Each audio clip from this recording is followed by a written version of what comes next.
तो इसका मतलब पता क्या हुआ, अगर मैं आपसे कहूं कि मेरे पास में एक ये वायर है और इसमें करंट फ्लो कर रही है आई। अब यहाँ पे मैंने छोटा सा एक एलिमेंट लिया, तो अगर मैं आपसे पूछता, अगर यहाँ पे कमेंट आ रहे होते मेरे पास में कि भाई मेरे पास एक पॉइंट है ये पी और मेरे पास में एक पॉइंट है ये क्यू, तो इन दोनों पॉइंट में इस करंट एलिमेंट की वजह से इस पॉइंट पी और क्यू किस पॉइंट पर ज्यादा स्ट्रॉन्ग मैग्नेटिक फील्ड होगा। अगर आपसे मान लो कि अभी आप अपनी कॉपी पर लिखना आंसर, तो कमेंट आपके आ नहीं रहे हैं, तो अभी जब मैं आंसर बताऊंगा तो मैच करना कितने बच्चों का ठीक है कितनों का गलत है, के बारे से मैच करेंगे आप सभी। देखो यहां देखना ध्यान से बेटा, आप कहेंगे कि सर ये जो पॉइंट पी है, ये जो करंट कैरिंग एलिमेंट जो धारावाही अवयव है, ये से कम एंगल पर है, जो क्यू है ये ज्यादा बड़े एंगल पे है। तो आपको पता है कि जितना ज्यादा एंगल होगा, भाई थीटा के 0 से 30 करीब 45 60 90, जैसे आप एंगल बढ़ाओगे, अरे ये 0 लिखना है यहाँ पे, जैसे बेटा आप एंगल बढ़ाओगे वैसे वैसे साइन थीटा की वैल्यू भी बढ़ेगी। तो साइन 0 तो 0 है, साइन 30 हाफ है, ये 1/√2 है, √3/2 है, 90 है। तो यानी कि जितना बड़ा एंगल बनेगा, यानी कि इस करंट एलिमेंट से जितना बड़ा एंगल बनेगा उस पॉइंट पर उतना ज्यादा स्ट्रॉन्ग मैग्नेटिक फील्ड होगा। तो अगर ये दोनों पॉइंट सेम डिस्टेंस पे भी हो, मान लो कि ये पी भी 1 मीटर की दूरी पर है और ये क्यू भी 1 मीटर की दूरी पर है, तो इस पर ज्यादा स्ट्रॉन्ग मैग्नेटिक फील्ड पैदा होगा। और दूसरी चीज अगर आप एक चीज और देखना चाहो, ये जो पॉइंट क्यू है ना, 4 पॉइंट क्यू, ये जो पॉइंट क्यू है, इसके लिए थीटा की वैल्यू कितनी बन रही है, 90 डिग्री बन रही है। यानी अगर आप देखें करंट एलिमेंट है और ये देखो ये कितना एंगल बन रहा है, ये पॉइंट क्यू के लिए बन रहा है 90 डिग्री का, तो साइन 90 की वैल्यू होती है 1, और साइन की मैक्सिमम वैल्यू 1 ही हो सकती है, साइन का मान कभी भी 1 से ज्यादा नहीं हो सकता। तो साइन का अधिक से अधिक मान हो सकता है 1। तो अगर यहाँ पे इसके लिए बेटा मान लो कि साइन कितना है 30, थोड़ा एक पॉइंट मैंने यहाँ पे ले लिया, मान लो होता 45, फिर एक लेता 60 और 90, तो थीटा के लिए अगर 90 हो तो साइन 90 की वैल्यू मैक्सिमम, तो यानी सबसे ज्यादा जो मैग्नेटिक फील्ड पैदा होगा पॉइंट क्यू पर होगा मैक्सिमम। यानी अगर सेम डिस्टेंस पर एक मेरे पास एक तार है जिसमें करंट फ्लो कर रही है, अगर इसे सेम दूरी पर एक पॉइंट में यहां ले लूं, एक पॉइंट यहां, एक पॉइंट यहां, और ठीक उतनी दूरी पर एक पॉइंट ले लूं 90 डिग्री के एंगल वाला, तो सबसे स्ट्रॉन्ग मैग्नेटिक फील्ड वहां पैदा होगा जो 90 डिग्री के एंगल वाला है। अगर मैं एक पॉइंट ले लूं यहाँ पे ए और ले लूं बी, तो बेटा अगर ये पॉइंट बिल्कुल इस वायर के एक्सिस पर ही हो, तो देखो ये करंट एलिमेंट है और ये पॉइंट जो ए है, इससे तो एंगल 0 डिग्री का बना रहा है। तो अगर मैं पॉइंट ए और बी की बात करूं, और पॉइंट ए एंड बी, तो थीटा की वैल्यू होगी 0 डिग्री, तो साइन 0 की वैल्यू 0, यानी यहां पे मैग्नेटिक फील्ड पॉइंट ए और बी पे कितना होगा, 0 होगा। यानी कि अगर मेरे पास में कोई वायर है, तो उस वायर के एक्सिस पर, अगर मैं यहाँ पे इस वायर को आगे पीछे बढ़ा दो, इस वायर के एक्सिस पर कोई भी पॉइंट होगा तो उस पर मैग्नेटिक फील्ड की वैल्यू होगी,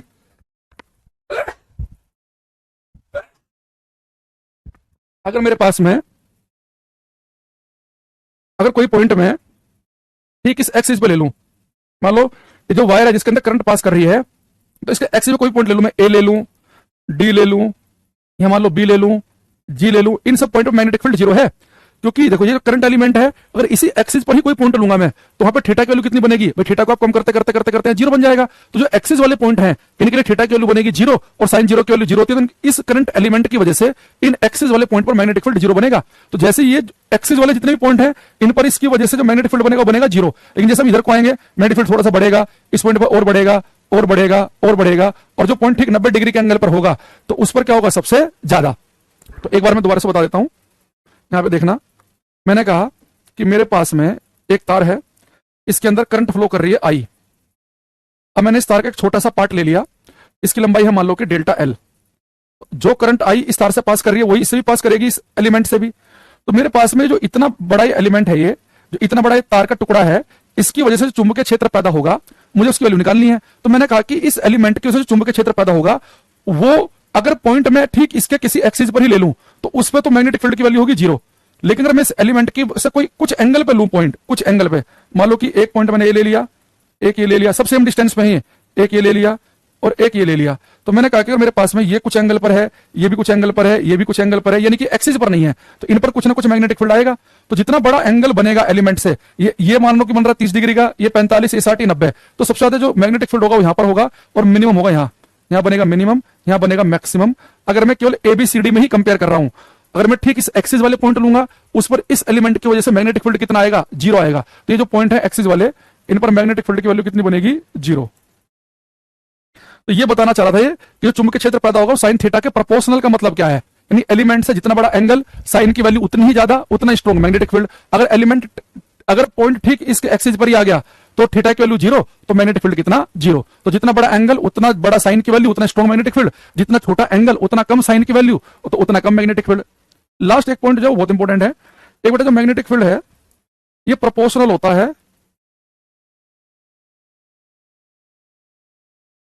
आर स्क्वायर के। यानी कि अगर मैं इस एलिमेंट से एक पॉइंट मैंने लिया पी, ये मान लो कि 30 डिग्री के एंगल पर है, और दूसरा पॉइंट भी 30 डिग्री के एंगल पर ले लूं, लेकिन दूर ले लूं। यानी कि अगर तार से अगर पॉइंट मैंने बहुत दूर वाला ले लिया, तो जितना दूर जाते जाएंगे उतना ही वीक मैग्नेटिक फील्ड होता चला जाएगा। यानी मैग्नेटिक फील्ड दूरी पे भी डिपेंड करता है। भाई आपको ये तो पता चल गया कि जो पॉइंट 90 डिग्री के एंगल पे उसमें स्ट्रॉन्ग मैग्नेटिक फील्ड पैदा होता है। लेकिन यहाँ पे एक चीज देखना, इस तार से करंट पास कर रही है आई, इतने से पार्ट से भी करंट पास करेगी आई, ये लंबाई है डेल्टा एल। अब 90 डिग्री के एंगल पे तो ये भी है पॉइंट ए, और 90 डिग्री के एंगल पे ये पॉइंट बी भी है। लेकिन जो पॉइंट ए है ये कम दूरी पर है, मान लो 1 मीटर की दूरी पर, और जो पॉइंट बी है ज्यादा दूरी पर है। तो जो ज्यादा दूरी पर होगा उस पर वीक मैग्नेटिक फील्ड पैदा होगा, क्योंकि जितना दूर जाते जाएंगे मैग्नेटिक फील्ड की वैल्यू कमजोर होती जाएगी। ये इनवर्सली प्रोपोर्शनल है आर स्क्वायर के, यानी आर की वैल्यू बढ़ेगी तो मैग्नेटिक फील्ड कम होगा, तो यहाँ पे मैग्नेटिक फील्ड आएगा मिनिमम, और जो नजदीक होगा उस पर क्या होगा, मैक्सिमम। तो अगर कोई आपसे पूछे कि एक तार में करंट है, धारा है, उसके आसपास जो चुंबकीय क्षेत्र पैदा होगा उसकी स्ट्रेंथ किस किस बात पर डिपेंड करेगी, तो आप दिमाग में अगर वैसे भी सोचो तो भी बता दोगे। भाई तार में करंट है, इसके आसपास जो मैग्नेटिक फील्ड पैदा होगा वो इस बात पर डिपेंड तो करेगा इस तार में करंट कितनी है, आधे एम्पेयर की है कि 500 एम्पेयर की है। जितनी ज्यादा करंट होगी उतना स्ट्रॉन्ग मैग्नेटिक फील्ड पैदा होगा। भाई करंट अगर मैग्नेटिक फील्ड पैदा कर रही है तो ज्यादा करंट होगी, ज्यादा स्ट्रॉन्ग मैग्नेटिक फील्ड पैदा करेगी, यानी कि प्रोपोर्शनल समानुपाती, जितनी ज्यादा करंट उतना ही मैग्नेटिक फील्ड। दूसरा, वो करंट जो एलिमेंट है उसकी लंबाई इतनी है कि इतनी है, जितनी ज्यादा लंबाई होगी उतना ज्यादा मैग्नेटिक फील्ड पैदा होगा। एक बात आपको ध्यान में रहेगी कि जो तार है उससे अगर कोई पॉइंट दूर होता चला जाएगा, दूर होता चला जाएगा, तो मैग्नेटिक फील्ड वहां पे कमजोर होगा। तो मैग्नेटिक फील्ड जो है वो दूरी के स्क्वायर के इनवर्सली प्रोपोर्शनल है, करंट के समानुपाती है, लंबाई के समानुपाती है, साइन थीटा के समानुपाती है, और आर स्क्वायर के इनवर्सली प्रोपोर्शनल है। अब अगर मैं इन सारे पॉइंट को मिला दूं फ्रॉम इक्वेशंस 1, 2, 3 एंड 4, अगर इन चार इक्वेशन को मिला दिया जाए तो बेटा जो मैग्नेटिक फील्ड है एक इसके समानुपाती है आई डेल्टा एल साइन थीटा के, और इनवर्सली प्रोपोर्शनल है आर स्क्वायर के। ठीक है, जब हम समानुपाती का चिन्ह हटाते हैं तो एक कांस्टेंट आता है, यहां पे कांस्टेंट की वैल्यू होती है म्यू नॉट अपॉन 4 पाई। ये कांस्टेंट का मान होता है mu naught upon 4 pi I delta L sine theta upon R square. तो आपको बेटा जो फॉर्मूला है ये फॉर्मूला याद रखना है। इस फॉर्मूले को हम बायो सेवर्ट लॉ भी कहते हैं, bio Savart law, bio Savart का नियम। अब इसे देखो, क्वेश्चन जो मैंने आपको बोले ना, क्वेश्चन बनेगा कैसे। पहले जो म्यू नोट लिखा है यहाँ पे इसे हम कहते हैं permeability, permeability of free space, निर्वात की चुंबकशीलता, निर्वात की चुंबकशीलता। ये बेटा जो ये परमेबिलिटी है ना, इसके लिए ना डिपेंड करते हैं कि मीडियम क्या है। भाई चलो बताओ, एक तार में करंट है, इसके आसपास जो चुंबकीय क्षेत्र पैदा होगा वो उस बात पर डिपेंड करेगा ना आसपास मीडियम क्या है। भाई आसपास हवा है कि कोई कुछ भी नहीं है, खाली जगह है, या लकड़ी भरी पड़ी है बीच में कि बुरादा भरा पड़ा है। तो अगर इसी तार में करंट हो तो इसी पॉइंट पर मैग्नेटिक फील्ड की जो वैल्यू है उस बात पर डिपेंड करेगी आसपास है क्या, तो कितना परमिट कर रहा है कोई मीडियम, उसके लिए आता है परमेबिलिटी। जैसे हमने पहले परमिटिविटी ऑफ फ्री स्पेस पढ़ा था, निर्वात की हमने वैद्युतशीलता पढ़ा था, वैसी है निर्वात की चुंबकशीलता। तो किसी तार में जब करंट फ्लो करते हैं जो मैग्नेटिक फील्ड, पहले परमिटिविटी ऑफ फ्री स्पेस पढ़ा था, निर्वात की हमने वैद्युतशीलता पढ़ा था, वैसी है निर्वात की चुंबकशीलता। तो किसी तार में जब करंट फ्लो करते हैं तो उसके आसपास जो मैग्नेटिक फील्ड पैदा होगा उस बात पर डिपेंड करता है कि आसपास मीडियम माध्यम कौन है। तो और मैं आपसे कहूं कि पेपर में देखो क्वेश्चन कैसे कैसे पूछेगा। पेपर में आपसे कहेगा कि अगर किसी तार में करंट फ्लो कर रही है तो उसके आसपास कौन सा फील्ड पैदा होगा। हम कहेंगे तार में अगर करंट फ्लो कर रही है तो उसके आसपास चुंबकीय क्षेत्र पैदा हो जाएगा, पहला पॉइंट। दूसरा कहेगा चुंबकीय क्षेत्र जो पैदा होगा वो किस बात पे डिपेंड करेगा कि वो वीक होगा कि स्ट्रॉन्ग होगा।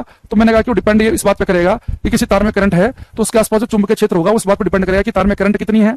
दूसरा डिपेंड करेगा इस एलिमेंट की लंबाई कितनी है, इस बात पर डिपेंड करेगा कि पॉइंट जो है वो कितना दूर है तार से, इस बात पर डिपेंड करेगा कि तार के आसपास मीडियम क्या है, इस बात पर डिपेंड करेगा कि वो पॉइंट कितने एंगल पे है। तो बस ये फॉर्मूला आपको यही बता रहा है कि जो चुंबकीय क्षेत्र होता है वो किस किस फैक्टर पर डिपेंड करता है। तो आपको अलग से याद ना करके इसको याद कर लो, रट्टा मार लो, mu naught upon 4 pi I delta L sine theta upon R square. तो फॉर्मूला आपको सब कुछ बता रहा है कि करंट ज्यादा तो स्ट्रॉन्ग मैग्नेटिक फील्ड, एलिमेंट की लंबाई ज्यादा तो स्ट्रॉन्ग मैग्नेटिक फील्ड, ज्यादा दूर ज्यादा बड़े एंगल पर है एलिमेंट पॉइंट तो ज्यादा स्ट्रॉन्ग मैग्नेटिक फील्ड, लेकिन आर अगर ज्यादा होगा तो फिर वीक होगा। और ये इस बात पर डिपेंड कर रहा है कि मीडियम क्या है। तो बस ये आपको ध्यान रखना है। ये फॉर्मूला पेपर में कोई डायरेक्ट ऐसे नहीं पूछेगा आपसे। इस फॉर्मूले से क्या क्या पूछ रहा है वो मैंने आपको बता दिया कि वो पूछेगा कि तार में करंट होने से उसके आसपास का चुंबकीय क्षेत्र किस किस फैक्टर पर डिपेंड करता है। तो आपसे कहेगा कि करंट के बढ़ने पर मैग्नेटिक फील्ड कम हो जाता है, तो हम कहेंगे ऑप्शन गलत है। दूरी बढ़ने पर कम हो जाता है तो सही है, जितना अधिक दूरी होगी उतना वीक मैग्नेटिक फील्ड होगा। वो कहेगा अगर कोई पॉइंट जो है वो तार के एक्सिस पर है तो कह देगा सबसे ज्यादा स्ट्रॉन्ग मैग्नेटिक फील्ड वही होगा, तो गलत ऑप्शन है। अगर कोई पॉइंट ठीक तार के एक्सिस पर ही है तो वहां उसके लिए थीटा की वैल्यू 0, तो वहां तो मैग्नेटिक फील्ड होगा ही नहीं। लेकिन जो पॉइंट एलिमेंट से 90 डिग्री के एंगल पे है वहां स्ट्रॉन्ग मैग्नेटिक फील्ड पैदा होगा, ये आपको ध्यान रखना है, ठीक है। अच्छा, आसपास का मीडियम क्या है वो भी इंपॉर्टेंट है। और ये जो म्यू नॉट अपॉन 4 पाई है, इसकी जो वैल्यू होती है ये होती है 10⁻⁻⁷ न्यूटन पर एम्पियर स्क्वायर, न्यूटन पर एम्पियर स्क्वायर, ठीक है। तो यहां तक का एक बार आप लिख लो, अपने मन में रिवाइज कर लो और अपनी कॉपी में लिख लो। कोई डाउट है तो हम कल की क्लास में देखेंगे, ठीक है। यहां तक का लिखो एक बार सभी।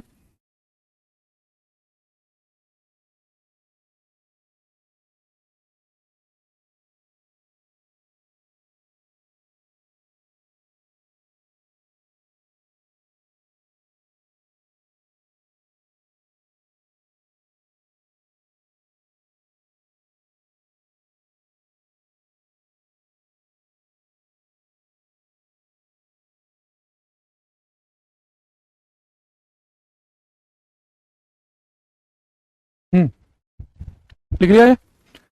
उम्मीद कर रहा हूं कि आपने इस टाइम लिख लिया होगा, कुछ आपको समस्या होगी ताकि आप कल हमारे से पूछ सकें।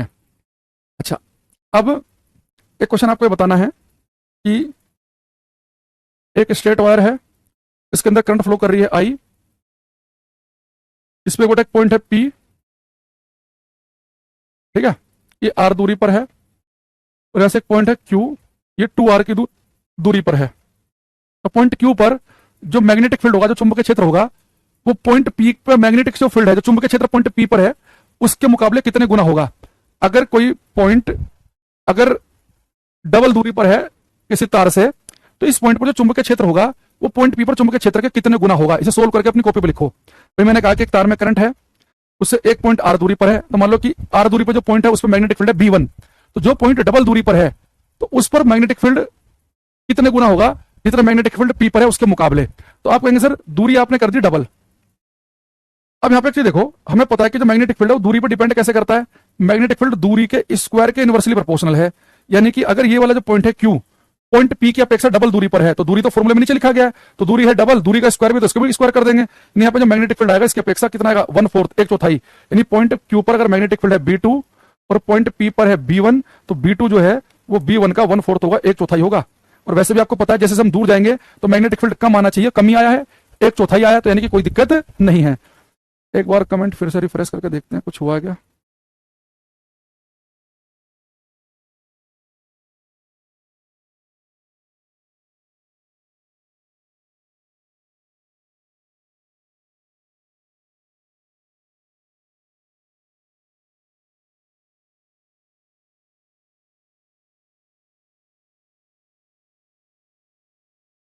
गजब चीज है, मतलब डेली हम कहते थे आपसे ज्यादा कमेंट बाजी ना करो, ज्यादा कमेंट बाजी ना करो। ज्यादा कमेंट आ रहे थे तब भी दिक्कत थी, आज एक नहीं आ रहा तब भी दिक्कत हो रही है, यार एक भी नहीं दिखाई दे रहा है। तो टेक्निकल चीजें चलती रहती हैं। वो ये थोड़ी सी गर्मी हो जाए तो हम लोग परेशान होते, बहुत गर्मी बहुत गर्मी। अभी बारिश हुई 1-2 दिन, तेज बारिश हो जाए, ठंडा सा मौसम हो जाए तो ठंड, फिर परेशान, ठंड हो गई, ठंड हो गई। तो इंसान है, जब बारिश हो जाए तो भी परेशान, गर्मी ज्यादा हो जाए तो भी बहुत परेशान। यानी माहौल ठीक ठीक चलना चाहिए, ना बहुत गर्मी, ना बहुत सर्दी, ना बहुत बारिश। वैसे ही ना कमेंट ऐसे कि फालतू करे जा रहे हैं बच्चे, ना बिल्कुल ऐसे कि 0 एक भी ना आए, ये बड़ी समस्या है। अब ये मैं बात कर रहा हूं ना, जो पढ़ा रहा हूं, ऐसा लग रहा है जैसे अपने आप से बात किए जा रहा हूं। अब पता नहीं आपको कितना पता चल रहा है कितना नहीं, ठीक है। अच्छा, दूसरा एक क्वेश्चन लिखेंगे, if current in a wire get reversed, then then what will then what will be the effect on then what will be the effect on strength of magnetic field। Hindi में लिखेंगे, यदि किसी तार में धारा की दिशा को बदल दिया जाए, यदि किसी तार में धारा की दिशा को बदल दिया जाए तो चुंबकीय क्षेत्र की तीव्रता पर क्या प्रभाव पड़ेगा। बेटा मैं आपसे कह रहा हूं तार में जो है अगर हम करंट के डायरेक्शन रिवर्स कर दें तो स्ट्रेंथ पर क्या इफेक्ट पड़ेगा। मान लो जो तार था इसमें करंट पहले फ्लो कर रही थी नीचे से ऊपर की तरफ को और फ्लो करे ऊपर से नीचे की तरफ को, तो क्या इफेक्ट पड़ेगा ये आपको बताना है। तो आप कहेंगे सर करंट के डायरेक्शन रिवर्स करने से स्ट्रेंथ पर कोई प्रभाव नहीं पड़ेगा, केवल डायरेक्शन पर प्रभाव पड़ेगा। भाई स्ट्रेंथ पर प्रभाव पड़ेगा जब करंट की वैल्यू चेंज करेंगे। अगर आप करंट की वैल्यू 2 एम्पियर से कर देंगे 4 एम्पियर, करंट डबल कर देंगे तो मैग्नेटिक फील्ड पहले से दुगुनी स्ट्रेंथ का हो जाएगा। दूरी पर फर्क पड़ता है, अगर आप पहले से डबल दूरी पर चले गए तो मैग्नेटिक फील्ड पहले से 1/4 रह जाएगा। अगर आपने एंगल चेंज कर दिया 30 से कर दिया 90, तो जितना बड़ा एंगल होगा साइन की वैल्यू बड़ी तो मैग्नेटिक फील्ड उतना ज्यादा हो जाएगा। तो करंट की डायरेक्शन रिवर्स करने से केवल मैग्नेटिक फील्ड की डायरेक्शन चेंज होगी। जैसे कि अगर मान लो कि तार में करंट फ्लो कर रही है तो जिधर को करंट फ्लो करे उधर को अंगूठा करते हैं, उंगलियां कर्ल करेंगे तो यानी कि यहां से मैग्नेटिक फील्ड की लाइन अंदर घुसेंगे, यहां से बाहर निकलेंगे, अंदर घुसी बाहर। तो अगर करंट नीचे से ऊपर की तरफ जा रही हो तो आपको पता है कि जो मैग्नेटिक फील्ड पैदा होता है वो एंटी क्लॉकवाइज डायरेक्शन में होता है, एंटी क्लॉकवाइज, ठीक है, एंटी क्लॉकवाइज डायरेक्शन में दिखाई देगा। ठीक है, दूसरा अगर हमने डायरेक्शन बदल दी, अब यहां से मैग्नेटिक फील्ड लाइन अंदर घुसेंगी, यहां से बाहर निकलेंगे, यहां से अंदर घुसेंगे, यहां से बाहर, तो क्लॉकवाइज डायरेक्शन में होगा। तो क्लॉकवाइज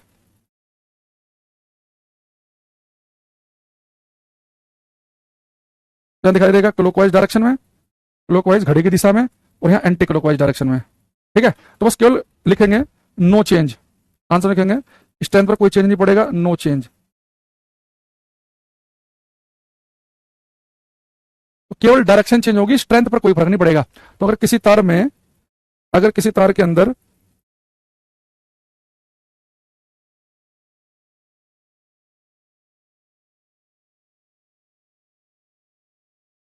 करंट की डायरेक्शन को चेंज कर दिया जाए तो स्ट्रेंथ पर कोई प्रभाव नहीं पड़ता है, स्ट्रेंथ पर किसी तरह का कोई भी प्रभाव नहीं पड़ेगा। ठीक है, अब दोबारा से एक बार मैं पूरा रिवाइज करा देता हूं आपको। मैंने कहा कि एक साइंटिस्ट हुए ओस्ट्रेड, तो उन्होंने क्या देखा कि जब किसी तार में करंट फ्लो करती है तो उसके अगर आसपास कोई कंपास पड़ी हो तो उस कंपास की सुई हिलने लग जाती है। तो कंपास की सुई तो किसी चुंबक के आसपास हिलती है, यानी किसी चुंबकीय क्षेत्र में मैग्नेटिक फील्ड में हिलती है। यानी अगर तार में करंट है और तार में करंट होने के बावजूद अगर कंपास की सुई हिल रही है और आसपास कोई चुंबक नहीं है, केवल करंट है, तो यानी कि करंट होने से एक चुंबकीय क्षेत्र पैदा होता है, चुंबक जैसा माहौल पैदा हो जाता है। अब जो करंट पैदा होगी उसकी डायरेक्शन का पता लगाने के लिए मैंने आपको बताया था स्नो रूल। तो मैंने कहा था कि स्नो रूल में केवल यही पूछेगा कि SNOW, अगर करंट साउथ से नॉर्थ की तरफ को फ्लो कर रही हो, अगर किसी तार में धारा साउथ से नॉर्थ की तरफ फ्लो कर रही हो और तार ओवर द कंपास हो, तार जो है कंपास के ऊपर रखा हो, तो जो कंपास का नॉर्थ पोल है वो वेस्ट डायरेक्शन में डिफ्लेक्ट होगा, SNOW, ये बताया था। फिर मैंने कहा कि इतना फेमस नहीं है ये आउटडेटेड हो गया है। अब किसी तार में करंट है तो उसकी डायरेक्शन पता लगाने के लिए हम राइट हैंड थंब रूल का यूज करते हैं कि तार में अगर करंट होगी तो उसके चारों तरफ ही मैग्नेटिक फील्ड होगा सर्कुलर टाइप का। ठीक है, फिर मैंने क्या कहा कि अगर हम करंट की डायरेक्शन बदल देंगे तो केवल क्या होगा, डायरेक्शन बदलने से मैग्नेटिक फील्ड की डायरेक्शन बदलेगी। तो मान लो करंट अभी जा रही है इधर को, तो यहाँ पे मैग्नेटिक फील्ड की लाइन, मैग्नेटिक फील्ड लाइन अंदर घुस रही है, यहाँ से बाहर, अंदर बाहर, अंदर बाहर ऐसे हो रहा है। अगर करंट की डायरेक्शन बदल देंगे तो यहाँ अभी यहाँ पे मैग्नेटिक फील्ड अंदर घुस रहा था, यहाँ से बाहर निकल रहा था, डायरेक्शन चेंज कर देंगे तो इधर से घुसेगा, इधर से बाहर निकलेगा, तो केवल डायरेक्शन चेंज करेगी। स्ट्रेंथ किस किस वैल्यू पर डिपेंड करेगा मैंने आपको बता दिया है, तो उम्मीद कर रहा हूं कि बातें आपको समझ में आ रही होंगी। इसे अपने हाथ से लिख भी लेना। अब लिखेंगे magnetic field, magnetic field at the centre of A, magnetic field at the centre of A current carrying circular loop, current carrying circular loop, किसी धारावाही, किसी धारावाही, किसी धारावाही, धारावाही नहीं, जैसे धारा बह रही हो, करंट फ्लो कर रही हो, धारावाही वृत्ताकार, वृत्ताकार लूप के, लूप के केंद्र पर चुंबकीय क्षेत्र, चुंबकीय क्षेत्र, किसी धारावाही वृत्ताकार लूप के केंद्र पर चुंबकीय क्षेत्र। ठीक है, देखो बेटा मैंने एक सर्कुलर लूप लिया, ये लूप समझ रहे हो, जो कंप्लीट ऐसे लूप बना दिया हमने। इस लूप के अंदर करंट फ्लो कर रही है, तो इसके सेंटर पर जो चुंबकीय क्षेत्र पैदा होगा उसके बारे में बात कर रहे हैं हम। ठीक, मान लो कि सर्कुलर लूप की जो रेडियस है वो R है, R। ठीक, तो जैसे बेटा आपको मैंने बता दिया अगर किसी तार में करंट हो तो उस तार का एक छोटा सा एलिमेंट ले लो, तो उसके आसपास एक चुंबकीय क्षेत्र पैदा होगा। वैसे अगर आप सर्कुलर लूप भी लोगे तो यहां पर भी एक छोटा सा एलिमेंट मान सकते हैं आप, तो ये एलिमेंट कुछ मैग्नेटिक फील्ड पैदा करेगा, फिर इस वाले पार्ट से देख लो मैग्नेटिक फील्ड पैदा होगा, फिर इतने से होगा, तो यानी कि पूरा पूरा जो लूप है कुछ ना कुछ मैग्नेटिक फील्ड पैदा करेगा सेंटर पे। तो हम सीधे उसके फॉर्मूले पाएंगे ताकि हमें पता चल सके कि पेपर में क्या पूछेगा, उसका आंसर देना कैसे है। तो मेरे पास में अगर एक स्ट्रेट कंडक्टर ना होकर, या मेरे पास में अगर एक स्ट्रेट कंडक्टर ना होकर एक सर्कुलर लूप हो, अभी हम सोचना कि सर्कुलर लूप में सर करंट आई कैसे, ये एक्चुअल में होता क्या है, ये कुछ ऐसे रहता है, मैंने पूरा नहीं दिखाया। ये मेरे पास में बेटा मेरे पास ये लूप है, इस लूप में क्या करते हैं कि बैटरी कनेक्ट करके रखते हैं ऐसे, डंडा बड़ा एक छोटा, एक बड़ा एक छोटा, ये बैटरी लगेगी तो ऐसे करंट चलेगी, तो जो करंट यहां चलेगी आई, तो इस पूरे लूप में फ्लो करेगी आई आई आई, और फिर यहां से वापस ये पूरा ऐसे। तो हम केवल इसे डायरेक्ट ऐसे दिखा देते हैं, तो ये लूप में जो करंट आई वो बैटरी की वजह से आई है। अब इस लूप में जो करंट फ्लो कर रही है, तो जब भी करंट होगी, अगर करंट फ्लो कर रही है, वो स्ट्रेट कंडक्टर हो, सीधा तार हो, वो मुड़ा हुआ तार हो, वो लूप हो, अगर करंट फ्लो कर रही है तो उसके आसपास चुंबकीय क्षेत्र पैदा होगा। तो इस लूप में जो करंट फ्लो कर रही है, तो उस करंट के साथ सेंटर पे कितना मैग्नेटिक फील्ड पैदा होगा, उसका फॉर्मूला हमारे पास बनता है B equal to mu naught by 2 I by R। यानी कि इसके सेंटर में जो मैग्नेटिक फील्ड पैदा होगा वो किस किस बात पे डिपेंड कर रहा है, एक बड़ा डिपेंड इस बात पे कर रहा है कि अगर आप यहां देखेंगे जो चुंबकीय क्षेत्र है, एक तो डिपेंड कर रहा है आई पे, यानी अगर मैं कह दूं कि करंट पहले से दुगुनी कर दी तो आपको सर मैग्नेटिक फील्ड पहले से दुगुना हो जाएगा। तो लूप के सेंटर पर जो मैग्नेटिक फील्ड पैदा होगा, एक तो करंट के प्रोपोर्शनल है, समानुपाती है, दूसरा एक बेटा किस पर डिपेंड कर रहा है, इसके रेडियस पर। यहाँ पे आर का मतलब है रेडियस, और रेडियस क्या इनवर्सली प्रोपोर्शनल है। देखो यहाँ पे लूप वाले केस में स्क्वायर नहीं है, अगर स्ट्रेट कंडक्टर में सीधे तार में अगर मेरे पास करंट फ्लो कर रही है, मेरे पास में अगर एक करंट कैरिंग एलिमेंट हो, छोटा सा एलिमेंट हो जिसमें करंट पास कर रही हो, तो उसके आसपास जो मैग्नेटिक फील्ड पैदा हुआ था वहां पे क्या आया था, आर स्क्वायर आया था। तो यहाँ पे आया था बेटा कितना हमारे पास में R square, Biot Savart law में यहाँ पे आर स्क्वायर था, लेकिन जो लूप है उसके सेंटर में जो मैग्नेटिक फील्ड पैदा होगा वो रेडियस के इनवर्सली प्रोपोर्शनल है। इसका मतलब ये है कि अगर जो रेडियस है, अगर मैं पहले से मैं डबल कर दूं तो मैग्नेटिक फील्ड पहले से कितने गुना हो जाएगा, तो बेटा मैग्नेटिक फील्ड होता है रेडियस के इनवर्सली प्रोपोर्शनल, तो रेडियस कर देंगे डबल तो डबल आएगा नीचे, तो मैग्नेटिक फील्ड पहले का आधा होगा। यहां पर 1/4 नहीं लिखना, क्योंकि रेडियस वाले केस में यहां पर स्क्वायर नहीं है, तो कितना आएगा पहले से आधा, ये पहले का आधा हो जाएगा। ठीक है, दूसरा एक बेटा ये मैग्नेटिक फील्ड जहां पर भी आपको म्यू नोट दिखाई दे, निर्वात की चुंबकशीलता, तो ये समझ जाना कि मैग्नेटिक फील्ड इस पर डिपेंड करेगा कि आसपास मीडियम कौन सा है। ठीक है, तो यानी कि इसके सेंटर में जो मैग्नेटिक फील्ड पैदा होगा वो किस किस बात पे डिपेंड कर रहा है, एक बड़ा डिपेंड इस बात पे कर रहा है कि अगर आप यहां देखेंगे जो चुंबकीय क्षेत्र है, एक तो डिपेंड कर रहा हो आई पे, यानी अगर मैं कह दूं कि करंट पहले से दुगुनी कर दी तो आपको सर मैग्नेटिक फील्ड पहले से दुगुना हो जाएगा। तो लूप के सेंटर पर जो मैग्नेटिक फील्ड पैदा होगा, एक तो करंट के प्रोपोर्शनल है, समानुपाती है, दूसरा एक बेटा किस पर डिपेंड कर रहा है, इसके रेडियस पर। यहाँ पे आर का मतलब है रेडियस, और रेडियस क्या इनवर्सली प्रोपोर्शनल है। देखो यहाँ पे लूप वाले केस में स्क्वायर नहीं है, अगर स्ट्रेट कंडक्टर में सीधे तार में अगर मेरे पास करंट फ्लो कर रही है, मेरे पास में अगर एक करंट कैरिंग एलिमेंट हो, छोटा सा एलिमेंट हो जिसमें करंट पास कर रही हो, तो उसके आसपास जो मैग्नेटिक फील्ड पैदा हुआ था वहां पे क्या आया था, आर स्क्वायर आया था। तो यहाँ पे आया था बेटा कितना हमारे पास में R square, Biot Savart law में यहाँ पे आर स्क्वायर था, लेकिन जो लूप है उसके सेंटर में जो मैग्नेटिक फील्ड पैदा होगा वो रेडियस के इनवर्सली प्रोपोर्शनल है। इसका मतलब ये है कि अगर जो रेडियस है, अगर मैं पहले से मैं डबल कर दूं तो मैग्नेटिक फील्ड पहले से कितने गुना हो जाएगा, तो बेटा मैग्नेटिक फील्ड होता है रेडियस के इनवर्सली प्रोपोर्शनल, तो रेडियस कर देंगे डबल तो डबल आएगा नीचे, तो मैग्नेटिक फील्ड पहले का आधा होगा। यहाँ पर 1/4 नहीं लिखना, क्योंकि रेडियस वाले केस में यहाँ पर स्क्वायर नहीं है, तो कितना आएगा पहले से आधा, ये पहले का आधा हो जाएगा। ठीक है, दूसरा एक बेटा ये मैग्नेटिक फील्ड जहां पर भी आपको म्यू नोट दिखाई दे, निर्वात की चुंबकशीलता, तो ये समझ जाना कि मैग्नेटिक फील्ड इस पर डिपेंड करेगा कि आसपास मीडियम कौन सा है। ठीक है, तो करंट जितने गुना होगी मैग्नेटिक फील्ड उतने गुना होगा। रेडियस अगर 6 गुना कर देंगे तो मैग्नेटिक फील्ड 1/6 रह जाएगा, रेडियस दुगुनी करेंगे तो 1/2 रह जाएगा। लेकिन बेटा मेरे पास जो लूप है इसमें अगर जो नंबर ऑफ टर्न्स हैं, जो फेरे हैं, मान लो कि एक ही फेरा ना होकर, एक ही टर्न ना होकर 3-4 टर्न हो, वैसे आपने मान लो कि एक तार लिया ऐसे किया, फिर एक और ऐसे 2, फिर एक और 3 ले लिए, तो फिर क्या होगा, इफ नंबर ऑफ टर्न्स अगर हम n कर दें, if there are n number of turns, यदि फेरों की संख्या n हो, यदि फेरे यानी कितने फेरे हैं इसमें, यदि फेरों की संख्या n हो, तो बेटा फेरों की संख्या n हो तो मैग्नेटिक फील्ड हो जाएगा mu naught by 2 Ni by R, Ni by R. यानी कि अगर पहले एक फेरा था तो मैग्नेटिक फील्ड मान लो कि 2 टेस्ट लगा था, अगर 5 फेरे कर दोगे तो 5 गुना हो जाएगा, 10 हो जाएगा, यानी जितने फेरे होंगे उतने गुना हो जाएगा पहले से। तो एक मैग्नेटिक फील्ड जो है नंबर ऑफ टर्न्स के भी समानुपाती होता है, जितने ज्यादा फेरे होंगे उतना ही गुना मैग्नेटिक फील्ड हो जाएगा, करंट जितने गुना उतना मैग्नेटिक फील्ड होगा। और रेडियस की यहाँ पे आर जो है वो रेडियस से ध्यान रखना, रेडियस के होगा इनवर्सली प्रोपोर्शनल। तो एक बात आपको ध्यान रखनी है, पेपर में इससे भी पूछता है हमारे से, ठीक है, इसे भी उतार लेंगे।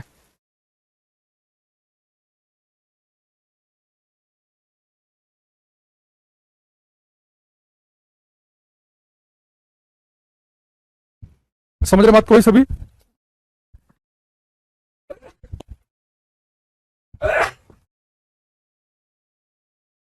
मैं एक बार दोबारा से बता देता हूं, अगर किसी को कुछ दिक्कत आ रही है तो। मेरे पास मैंने आगे अगर पेपर में वो सर्कुलर लूप की बात कर दे, एक लूप है जिसके अंदर करंट आई फ्लो कर रही है, लूप का सेंटर ओ है, रेडियस आर है, तो इसके सेंटर ओ पर जो मैग्नेटिक फील्ड पैदा होगा, अगर वो उसकी बात करें तो लूप में अगर करंट फ्लो कर रही है तो उसके सेंटर, भाई करंट जहां पर भी होगी मैग्नेटिक फील्ड पैदा होगा, तो लूप में अगर करंट है तो उसके सेंटर पर जो मैग्नेटिक फील्ड पैदा होगा उसका फॉर्मूला याद रखेंगे, mu naught by 2 I by R. या आई को मैंने ऐसे लिखा हुआ है, आप भी ऐसे लिख लो आई बाई आर। लेकिन यहाँ पे नंबर ऑफ टर्न अगर एन हो, फॉर्मूला बन जाएगा mu naught by 2 N I by R, यानी कि नंबर ऑफ टर्न्स जितने गुना होंगे उतना स्ट्रॉन्ग मैग्नेटिक फील्ड होगा, करंट जितने गुना होगी मैग्नेटिक फील्ड उतना ही गुना होगा। बस ये आर जो है वो रेडियस है, तो रेडियस अगर दोगुनी कर देंगे तो मैग्नेटिक फील्ड आधा हो जाएगा, क्योंकि रेडियस फॉर्मूले में नीचे लिखा हुआ है। समझ रहे बात को? हाँ कि ना? अच्छा, दूसरा, जब लूप में करंट होती है लूप में, तो फिर मैग्नेटिक फील्ड की डायरेक्शन हम कैसे निकालें? देखो, आप एक काम करो, जैसे करंट फ्लो कर रही है लूप में, तो लूप के साथ साथ अपनी उंगली को घुमाओ। जैसे ये अपनी उंगली को घुमाओगे तो बेटा अंगूठा है ना वो अंदर की तरफ घुस रहा है सेंटर पे। देखो ये आपकी उंगलियां जो हैं, उंगलियों को लूप की तरफ घुमाओगे तो अंगूठा अंदर की तरफ घुसेगा, यानी मैग्नेटिक फील्ड क्या होगा, सेंटर पे इनटू द पेज। बताया ना पिछली क्लास में, अगर क्रॉस लगा हो तो हम कहते हैं magnetic field into the page, या इनवर्ड डायरेक्शन होगा अंदर की ओर। लेकिन अगर वही इसमें अगर करंट जो होती है, वो करंट जो होती है वो उसकी डायरेक्शन ये ना होकर ये होती, मान लो यहाँ पे तो करंट क्लॉकवाइज डायरेक्शन में है, तो उंगली आपने क्लॉकवाइज डायरेक्शन में घुमाई तो अंगूठा अंदर घुस रहा है। अगर करंट की डायरेक्शन होती है ऐसे, तो आप उंगलियों को कर्ल करते तो मैग्नेटिक फील्ड आता बाहर की तरफ को, तो बाहर के लिए हम लगाते हैं डॉट। तो अगर लूप में अगर करंट है तो फिर उंगलियों को लूप के साथ साथ घुमा दो, तो उंगलियों को लूप के साथ घुमाएंगे तो अंगूठा अंदर घुस रहा है, तो मैग्नेटिक फील्ड यानी कि होगा अंदर इनवर्ड। अगर यहाँ पे करंट ऐसे है तो उंगलियों को घुमाएंगे तो बाहर की तरफ को आएगा। ये करके देख लेना अपने आप से कि उंगलियां ऐसे घुमाएंगे तो अंदर घुस रहा है, और इधर से घुमाएंगे तो बाहर की तरफ आ रहा है। ठीक है, तो मैं चाह रहा हूं कि आज की क्लास ज्यादा लंबी नहीं रखते हम, क्योंकि पता चले कि मैं केवल क्लास में बोल रहा हूं और आपको पता नहीं पता चल रहा है कि नहीं चल रहा है। तो इस क्लास को बार बार सुनेंगे, अपने हाथ से बैठ के नोट्स बनाएंगे खुद से। जब क्लास को खत्म करके काम करना, एक रफ पेज लेना और एक पेन लेना, और अपने आप से सोच सोच के करना कि भाई एक मेरे पास में तार है, इसमें करंट फ्लो कर रही है आई, लंबाई इसकी डेल्टा एल है, तो किसी तार में करंट फ्लो कर रही हो तो इससे आर दूरी पर पॉइंट पी जो है थीटा एंगल पर, तो इस पॉइंट पी पर मैग्नेटिक फील्ड किस किस बात पर डिपेंड करेगा, तो सीधे फॉर्मूला लिख लेना, mu naught upon 4 pi I delta L sine theta upon R square. फिर अपने आप से चेक करना किस किस फैक्टर पर डिपेंड कर रहा है, मीडियम पर, करंट पर, एलिमेंट की लंबाई पर, एंगल पर और दूरी पर। यहाँ पे आर क्या है, दूरी है। ठीक है, लेकिन लूप वाले केस में आर क्या होती है, रेडियस। अगर करंट फ्लो कर रही है आर रेडियस के सर्कल में, तो मैग्नेटिक फील्ड होगा mu naught by 2 I by R. अगर नंबर ऑफ टर्न्स एन हो तो एन आ जाएगा, तो जितने गुना टर्न्स होंगे उतना मैग्नेटिक फील्ड होगा, करंट बढ़ने पर बढ़ेगा, रेडियस बढ़ने पर घटेगा। ठीक है, अगर करंट ऐसे जा रही है क्लॉकवाइज डायरेक्शन, तो उंगली को भी क्लॉकवाइज घुमाओ तो मैग्नेटिक फील्ड होगा अंदर की तरफ को। अगर करंट एंटी क्लॉकवाइज डायरेक्शन में हो तो करंट घुमाओ, उंगली को कर्ल करो तो बाहर की तरफ को आएगा। तो ये बाहर के लिए हमने डॉट बताया था और अंदर के लिए क्रॉस पिछली क्लास में। तो एक बार हम कल आपसे मिलेंगे, एक बार कल पहले हम आज की क्लास को 5-7-10 मिनट डिस्कस करेंगे आपसे, फिर हम आगे बढ़ेंगे। ठीक है, तो आज के लिए इतने रखते हैं। तो आज आपको ही टेक्निकल असुविधा के लिए हम बहुत क्षमा प्रार्थी हैं। और ये शायद बोल रहे कि आज कमेंट में इशू चल ही रहा है, टेक्निकल चीजें अपडेट होती रहती है तो दिक्कतें आ जाती हैं, तो इसे अवॉइड करेंगे। ठीक है, ज्यादा भावुक नहीं होंगे। बाकी कल मिलते हैं। ठीक है, बाय, थैंक यू।